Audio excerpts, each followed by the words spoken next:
The 16th Competency Standard is something that new architecture professionals almost never get experience in.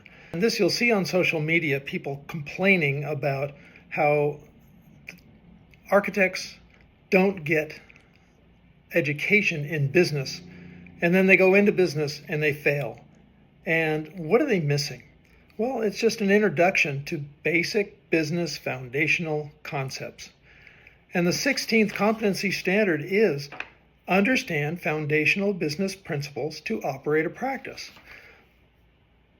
You can start right now learning about the business of architecture. It just takes study and talking to people who know about it to start building your knowledge. The first point is monitor the financial health of the business to ensure a proper level of success can be provided throughout a project.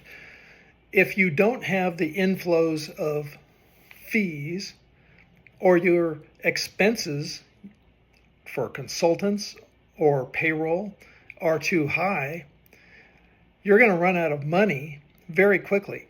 So financial health is all about tracking the money. Think about it like a checking account. You have money coming in, you have money going out. Ultimately, if there's more money going out, that checking account goes to zero, and when you go to use it, it says card declined. But with an architecture business, you base the fees on how much is it going to cost to actually execute that project. Well, you're trying to project something into the future. You just don't know what's going to happen throughout a project. If you have your own business, you obviously want to keep track of your expenses and the income, but also your profit. The profit is key to growing the business. It's key to keeping it in shape, giving everybody raises, giving people bonuses. It just is part of the structure of a business. So the three components, the profit, the expenses, the income, those are tracked over time. Now, if a project takes a lot more time than you anticipated it would when you're projecting your fee and asking for it and getting a contract, you're going to run out of money. So keeping track of the time is really critical to staying on top of the project. This is just a quick break to ask you a question.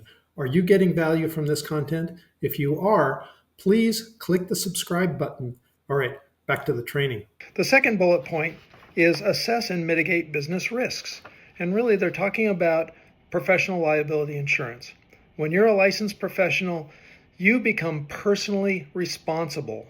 If your name, your stamp, your signature are on the drawings and there's a design mistake, you could be held responsible, especially if there's financial loss to the client or loss of life or injury to occupants. These are things to keep track of and to study the impact of having liability insurance or not having liability insurance. What's the risk that's involved, and do you want to take that risk? Liability insurance is very expensive. One of the biggest expenses a firm has in any one thing that the firm has that they're paying for. A lot of architects, especially sole practitioners, may skip over and take that risk. It may not be worth it if something bad happens. The third bullet point, allocate firm resources and staff to ensure adequately delivery of services to clients. You have to have enough people working on a project to actually get the work done by the deadline. Start looking at the strengths of your team, the people around you. You're going to need people who are very tech-oriented, can get the drawings done. You're going to need the people who are very construction-oriented, know how things go together. You need the communicators. You need people who are social and build relationships with the client and consultants. And you need people who can really think through the logistics of all that needs to be done and keep track of it. And those are strengths that every individual has in different ways. So start looking for the strengths in the people around you and assess them. There's something for you to do right now.